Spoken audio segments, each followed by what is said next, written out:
let me quickly catch you up to speed with where we are in the text. And so I had you turn your Bibles to John 13, and I'm going to read that for us and just kind of walk through the text with you just a little bit. But the past few weeks, we spent some time in John chapters 1 to 12, and we called that the Book of Signs. I did not come up with that title. I'm not that smart. Smarter people than me have come up with that, and they've called the second half of John the Book of Glory. And today, we're still in John, but we're kind of into the second half, if you will. We had a bit of an intermission, if you will, and so we're jumping into the Book of Glory. And so just to kind of inform you in terms of where we are in the text and in the story, because John's gospel is not a letter, it is a story. And so what happens in John chapters 1 to 12 is that's basically 3 years of Jesus' public ministry. Just to give you just a bit of a time frame, Jesus started his public ministry around the age of 30. And then he was crucified around the age of 33. That's what historians say. And so we don't really have much of what happened to Jesus when he was born. We know what Christmas is. We know what the incarnation is. But from birth to about the age 30, we don't have a whole lot. We get little Jesus when he was a boy, he's a teenager, going to the temple. But apart from that, not so much. And so what we saw in John chapters 1 to 12 was basically 3 years of Jesus' public ministry. Encounters and movements and conversations and transformations and miracles and signs. And so when we jump into chapter 13, all the way to chapter 21, the narrative slows down significantly. It's not 3 years. It's not general sweeping movements. Now it is literally 1 week. And I would even say just 1 day. What we're looking at now is, people call this the upper room discourse. People call this Jesus' last moment with his disciples. This is the last night of Jesus' earthly ministry, of earthly life. Soon after this, he will be arrested, he will be crucified, and spoiler alert, he's going to resurrect. If you're like, oh my gosh, yeah, he resurrects. It's great news. And so I hope that kind of gives you an idea where we are in the text so that you're able to kind of navigate along. You have permission to read ahead. You can read this on your own, church. I'm not going verse by verse or chapter by chapter. I'm trying to hit major movements for you so you get a big picture of John.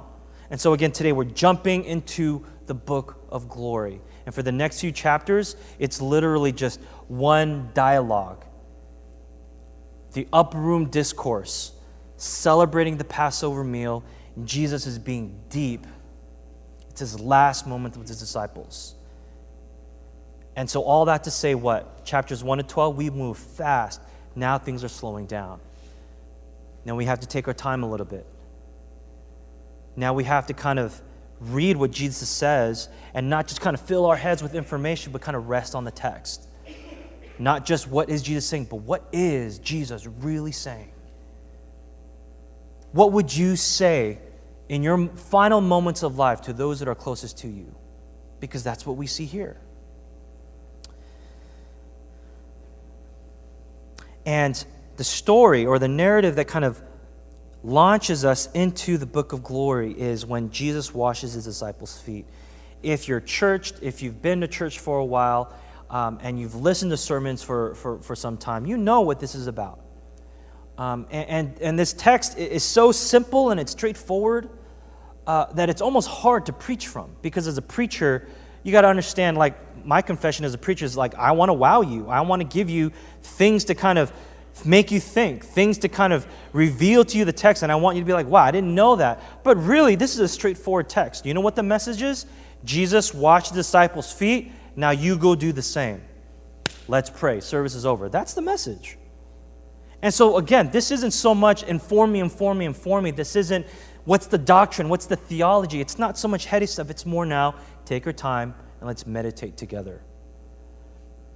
If Jesus washed the disciples' feet, let's unpack that. Let's look at who exactly he washed the feet of. Why? What is Jesus really doing? Not just what did Jesus do, but what did Jesus really do? All I want to do today, church, we're going to look at this narrative. We're going to unpack the love of Jesus. That's all I really want to do today. So, what's happening in this narrative? Before we even read, Jesus washes the disciples' feet. It's foot washing. Think about that. Not just in a heady, vague, kind of ambiguous sense, but washing someone's feet. Think about that. It's kind of gross if you think about it.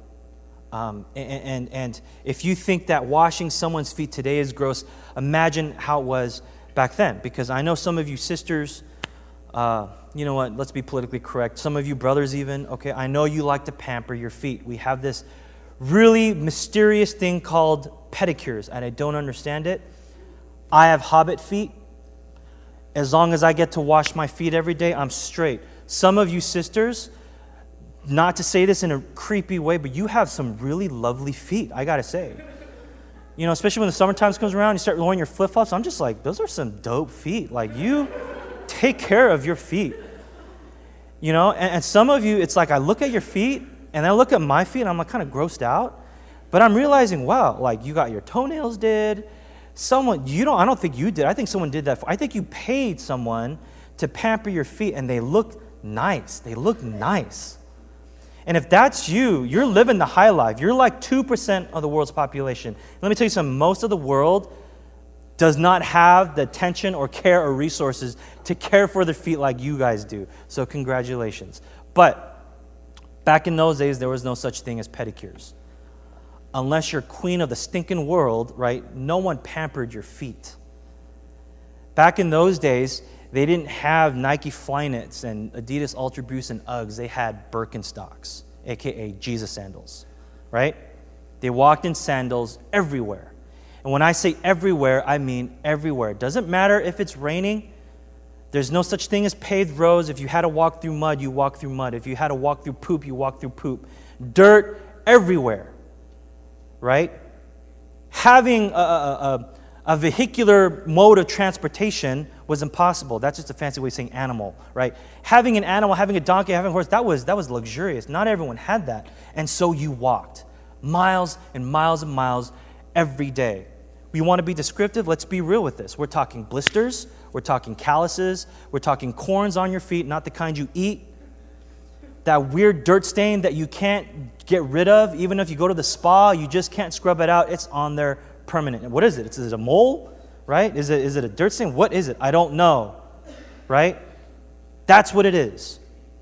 Foot washing. Is it gross? You're darn right it is. It is disgusting. In that culture,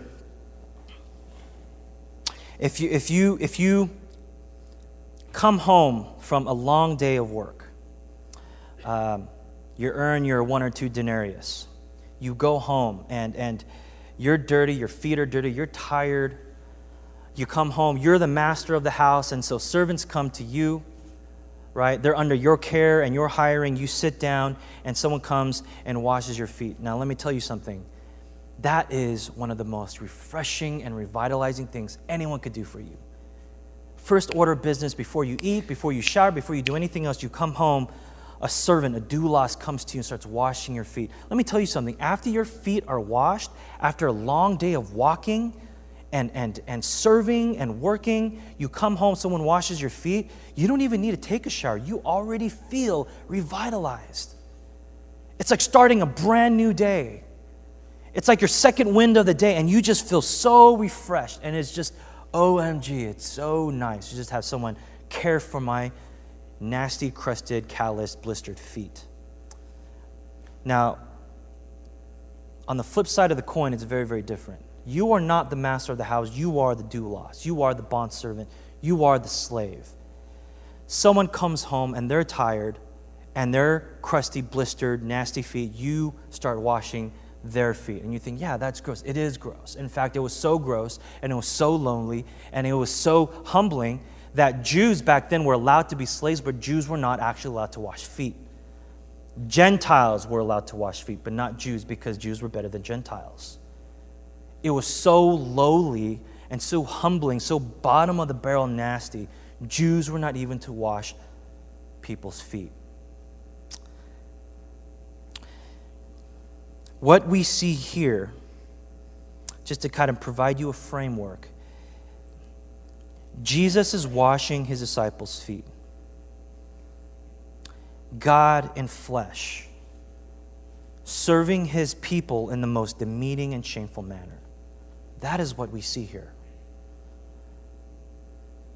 God immortal, God powerful, God creator, coming to his people, his servants, to wash their feet. That is what we see here. And so I told you we're going to unpack that. So let's unpack that. Go with me to verse 1. Now before the feast of the Passover, when Jesus knew that his hour had come to depart out of this world to the Father, having loved his own who were in the world, he loved them to the end. During supper, when the devil had already put it into the heart of Judas Iscariot, Simon's son, to betray him, Jesus, knowing that the Father had given all things into his hands, and he had come from God and was going back to God, rose from supper. He laid aside his outer garments and, taking a towel, tied it around his waist. Then he poured water into a basin and began to wash the disciples' feet and to wipe them with the towel that was wrapped around him. Stop there, church. Now, think about that, okay? Jesus washes Judas's feet. There's not a whole lot of doctrine. There's not a whole lot of theology to unpack here. It's really straightforward. And I mean, we can spend time trying to unpack it, but I think if we just really get to the point, it is what it is. Jesus washes Judas's feet. Okay, I hear you. Hear me again. Jesus washes Judas's feet after pouring out 3 years of his life into discipling him. Jesus washed Judas's feet knowing that Judas stole the money out of the money bag. Jesus washed Judas's feet right after Judas rebuked Mary for anointing Jesus' feet. Listen to me. Jesus washes Judas's feet knowing that he's going to betray him.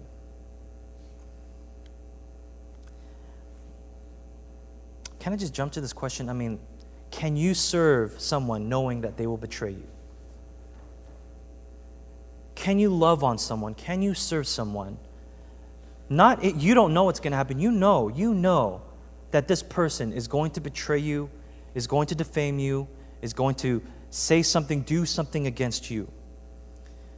I'm not asking you, church, if you can serve someone. I'm not asking you if you can love on someone. I'm asking you if you can serve someone knowing what the outcome is already going to be. Because when it comes to serving, sometimes serving is easy. That's the truth. I mean, you're at a retreat, you're at some revival, you're at a chapel night, you're at a worship night, something like that, and the pastor comes up and says, we're going to start. I guess that's me, right? Because I'm the pastor. So I come up and I say, hey, we're going to pray. Grab a partner and pray for them. And we're all just kind of praying and we're getting into it, and everyone's pairing up, and you're like, who's my partner? And you look, and there she is. Right? Fellas, you know what I'm talking about, right? There she is. You've had a crush on this girl for like a year, and you feel like God has anointed this moment for you to bless this girl, right? Chiyo, just like, oh, you're going to bless this girl. She has no idea that you have a crush on her, right? But you're going to show her that you're a prayer warrior. You haven't prayed in like 3 months, but now is the time to get spiritual. You know what I'm saying? And say, oh, I guess we're partners. Oh, okay, let me pray, right? And you just lay a hand on her head. She's like, what are you doing? And you just start going at it. You start using words, God, anoint this woman. Anoint her. And you just start using all these, propitiation, atonement for sins. You start using all these theological words, right? Because that's easy, right? Praying for someone like that, that's easy. Caring for someone, serving someone, that's easy. The church says we're going to go feed the homeless. Come out on Saturday morning by 5:30 so we can drive it to LA. And you're like, but that's kind of early. You don't know my busy schedule. You don't know that from 12 a.m. to 3 a.m. I'm playing video games. I need my rest. Right? Don't come out 5:30 a.m. Okay, you don't know what I'm out doing. Yeah, I'm out drinking with my homies. I need that time to rest, right? I have an appointment with my bed at 6 a.m. Don't tell me to wake up. And then you find out all your homies at church are going.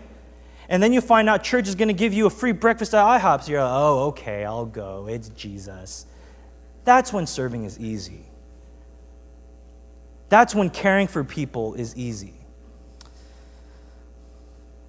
What about when serving someone isn't so easy? Like, let's not apply this in some vague and ambiguous way. Like, when is it really hard to serve someone? I mean, let's be as real as we can with this. Because if we're talking about Jesus and Judas, okay, hopefully no one betrays you and then accuses you to be crucified. I hope that no one happens to you, okay? But if we're going to be real with this, how many times has someone gossiped about you? How many times has someone hurt you? How many times has someone said they'll be there and they weren't there? I mean, that happens. And for some odd, weird reason in this world that we live in, the people that hurt us most are the people that we love the most. I don't know why it happens that way, but it does. And you know what the ironic thing is? A lot of times it happens at church. For some weird reason in this world that we live in, we get hurt most by people that go to church. If someone at church hurt you, can you serve them? If someone at church broke your heart, can you serve them? If someone at church shamed you, if someone at church hates on you and you have no idea why, can you love on them? And so when I ask you the question, can you love someone knowing that they will betray you, we really have to think about that. And so here's what happens when we actually take a second to think about this text. I hear you, Pastor Howard. I hear you, Jesus washing Judas's feet. But I can't just go and serve someone, right, if I'm pissed off at this guy. I mean, if you have any idea what he did to me, or what this girl did to me, I can't just go and love on them. If I'm going to be real with Jesus, and I'm going to really do this kind of heart-to-heart kind of serving, I'm going to be honest with it, I just can't do it. Okay. Church, how then do we gospel ourselves, right? Because we're big on gospel here. How do we gospel ourselves? How do we practice gospel? Without you having to show up every Sunday and have Pastor Howard yell at you about the gospel, middle of the week, Pastor Howard is not there, small group is not there, and now you're starting, what do I do? Instead of just running away, you're actually going to apply this. How do I gospel ourselves? Church, listen to me. One of the greatest evidences of growth is self-awareness. Okay? Write that down because it took me a long time to formulate that statement. One of the greatest evidences of growth is self-awareness. Here's what I mean. Do you think it is easy to love you? How hard is it, do you think, for someone to actually, genuinely love and serve you? And it's not an easy question to answer, and I'll use myself as an example. Question is, how hard is it to love someone like me? How hard is it to love me? Someone like me who is, someone who has high relational expectations. Right? How hard is this to love someone like me who likes to be in control? Someone like me who, after a long day of ministry, who comes home and shuts out the world, doesn't want to talk to anybody. Get away, I need my space and time. Don't even ask me how I'm doing. How hard is it to love someone like me? How hard is it to love someone like me who is exceptional at being on time, but is absolutely unforgiving to anyone who shows up 2 minutes late? How hard is it to love someone like me? It's not easy. You see, that's self-awareness. I'm beginning to unpack my own heart, my own tendencies, and I'm beginning to realize I'm not that easy to love. If I'm going to be really honest, serving me, caring for me, getting yourself to be plugged into my life, it's not easy. But now then, how do I gospel myself? Well, God has somehow found a way to actively pursue me and bear through all my selfishness so that he can serve me and love me. Okay?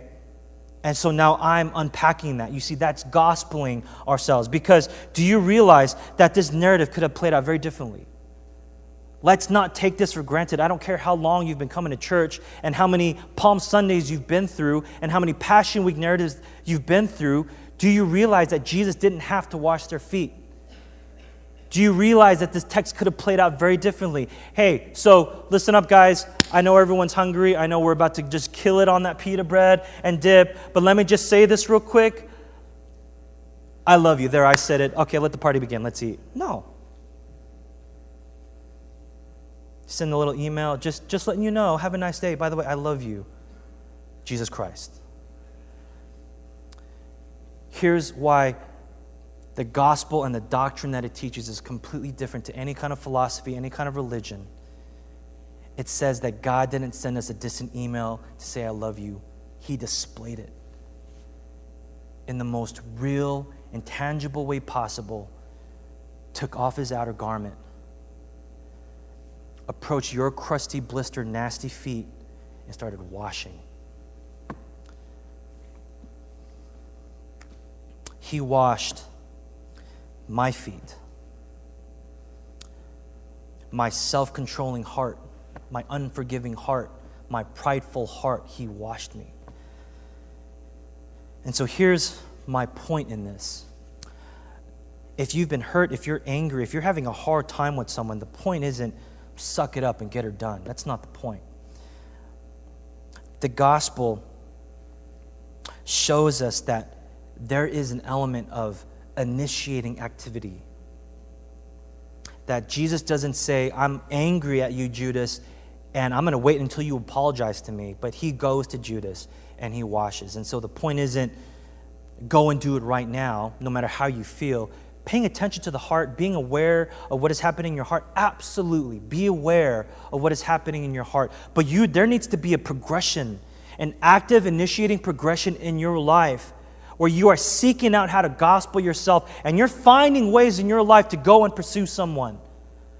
It's uncomfortable and it's hurtful and it's going to expose how petty you are about things that you've gotten hurt by, but you're going to pursue that. So, question to think about: who in your life do you need to more actively serve and love? Who has hurt you, who has defamed you, who has betrayed you?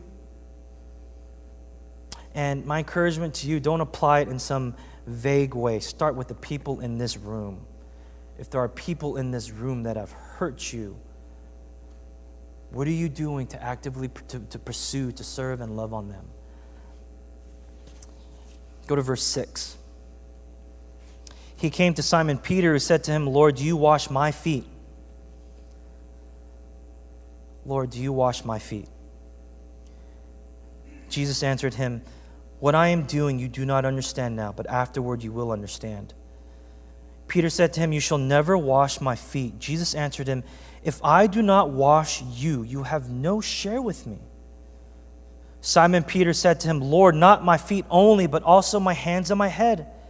And Jesus said to him, the one who has bathed does not need to wash except for his feet, but is completely clean. And you are clean, but not every one of you. For he knew who was to betray him. That was why he said, not all of you are clean. So get this, church. Peter says, are you going to wash my feet? And then he says, you'll never wash my feet. I'm going to be honest with you. I've preached on this text multiple times before, and I don't believe that the point that I made, the exposition that I made in this text was wrong, but I think just recently that this is actually becoming very real to me, what Peter is saying. I look at this and I'm just like, how dare you talk to Jesus? You'll never wash my feet. Who do you think you are? But I'm beginning to realize how much like Peter I am. So here's how I'm kind of making sense of this in my head. Okay, hear me out. Man, that message was good today for him.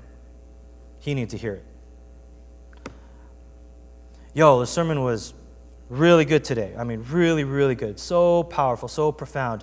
I really believe our people needed to hear that.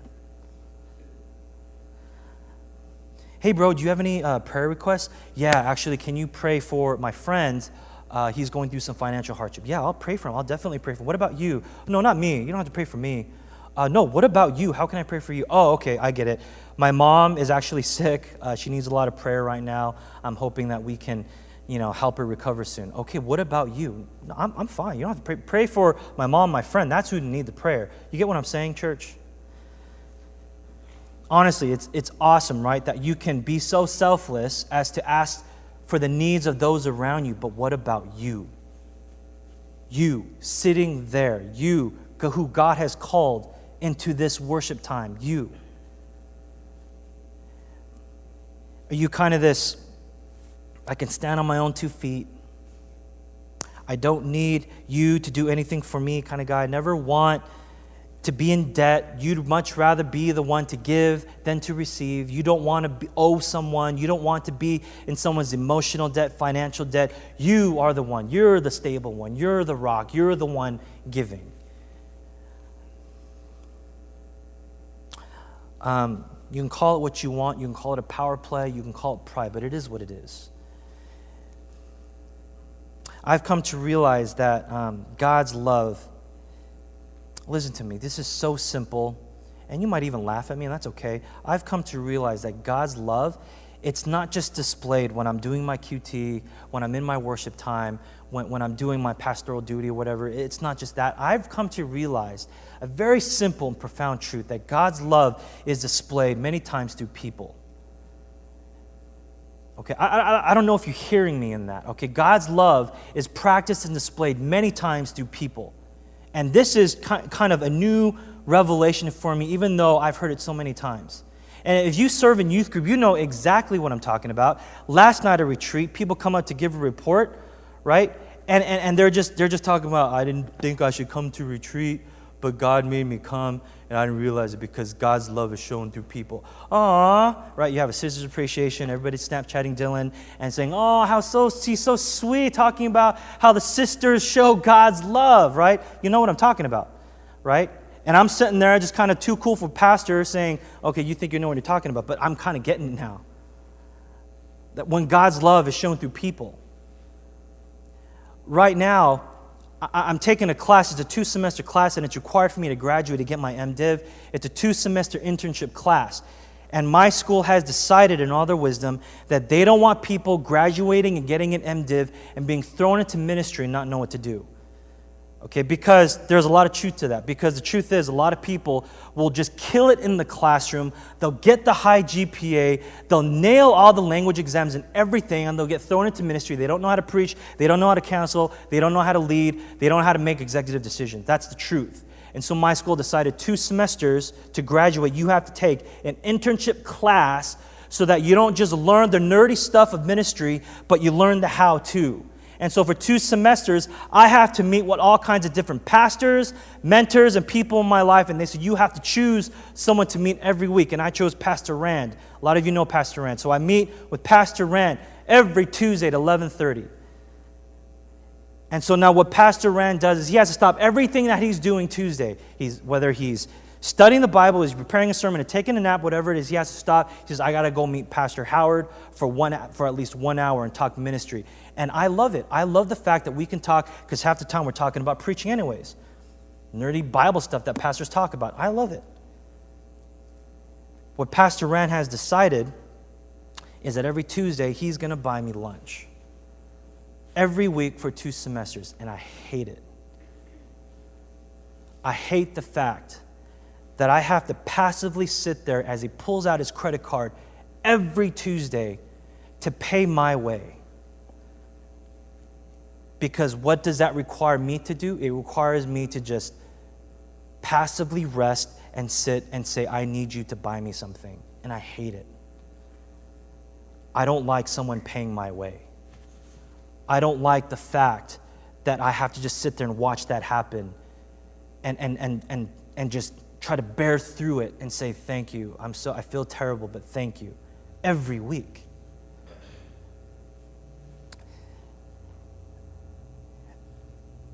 But what I'm realizing is that denying the kind of care that God sends through his people in the covenant community is denying God's love. You'll never wash my feet, Jesus. I can do it on my own. You don't need to do that for me. So verse 8, Peter said to him, you shall never wash my feet. And Jesus answered him, if I do not wash you, you have no share with me. Interesting what Jesus says there. He says, no share with me. What does that mean? No share in what? Just listen. I'm going to give you some scripture here. Numbers 18:20, Old Testament book. Numbers 18:20. Listen, and the Lord said to Aaron, you shall have no inheritance in their land, neither shall you have any portion among them.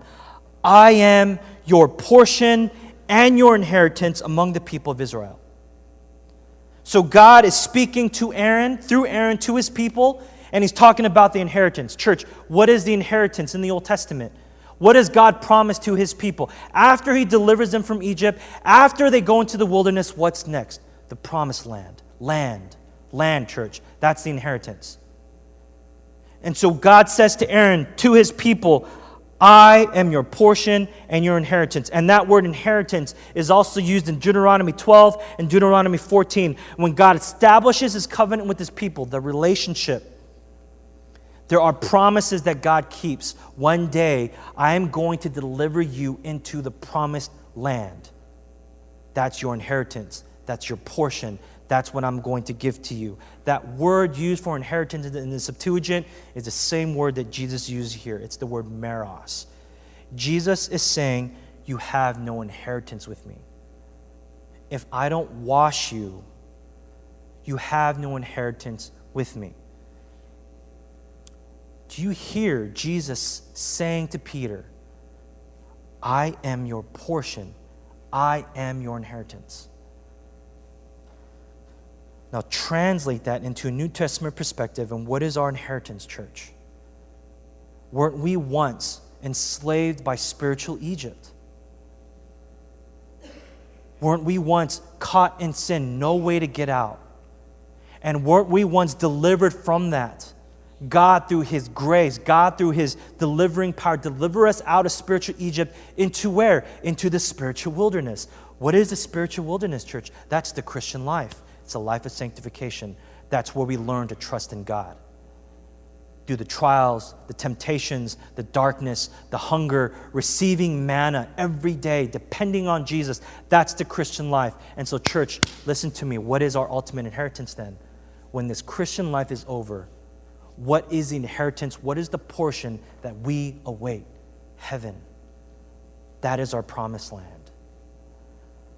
What is Jesus saying to Peter? If you don't let me wash you, you can't go to heaven. If you don't let me see the dirt on your feet, the nasty calluses and the blisters and all those things that you try to cover up with nice shoes, if you don't let me see that and clean you, there's no way you're going to receive this inheritance. So what is Jesus saying to Peter? I need to save you. I need to clean you. And once you are saved, you are always saved.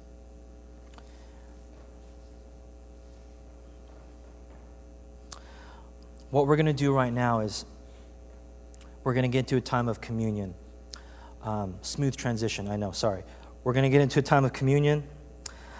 We don't do communion for communion's sake. Don't clock out on me yet. Just let me give my 2 cents here so you can understand what's happening. We do communion, listen to me, because Jesus commanded it. Okay, I want to be very clear with you. This is not something that the denomination or the CAM is telling us to do. They do tell us to do this, but I believe there's a lot of life and a lot of reason as to why we do this. Here's what I don't want you to do. I don't want you to blindly clock out and not understand what we're doing here as a church. I want you to be actively engaged in what we do in communion. Okay? And so why do we need communion, church? As we look at the bread, as we look at the wine, aka Welch's grape juice, as we look at these things set before us, okay, there is no physical, mysterious thing happening. What we are doing is these are tangible reminders of who Jesus is and what he has done. Why has Jesus provided us tangible things? Because when we're in the wilderness and it's dark and it's confusing and our hearts are prone to wander and we jump to anything that we can latch ourselves onto, we look at the Lord's table and we see, this is Jesus, my inheritance and my portion. So let this speak to you. And in the light of what we talked about today, this is your time to receive. You're not blessing me by taking the communion. You're not blessing the church. You're not giving more to God. This is God giving to you. And so let's receive. And so we're going to do things a little bit different today. We have the communion and the Lord's table set out before us. And so Pastor Cho is going to lead us in the communion. And after he leads that, Pastor Hayne and I will kind of display what you'd like for us, what we'd like for you to do. And just to kind of give you an idea, what we're going to do is you're going to come to the center aisle, come forward. You're going to grab a piece of the bread. You're going to dip it in the juice. You're going to eat it, and then you're going to go back to your seat. Okay? Now, I'm going to be very clear. More bread does not mean more Jesus. Okay? This is a communal event. This is too much. If you have this much bread in your hand, someone behind you might not receive Jesus. And so think about that, okay? Just take a little piece, dip it in the bread, and then be on your way. Be intentional with this process, okay, church? And I'll say one last thing before we get into this. We as a church believe that communion is for baptized believers. Baptized believers. And so if you are not a baptized believer, we are not trying to intentionally exclude you, but this is a great opportunity for you to observe what we as a covenant community is practicing in our worship together. And something for you to think about, something for you to soak in. And if you have questions about that, we'd love to dialogue with you about that. So again, it's for baptized believers. And so right now, I'm going to have Pastor Cho come forward, and he's going to lead us in communion.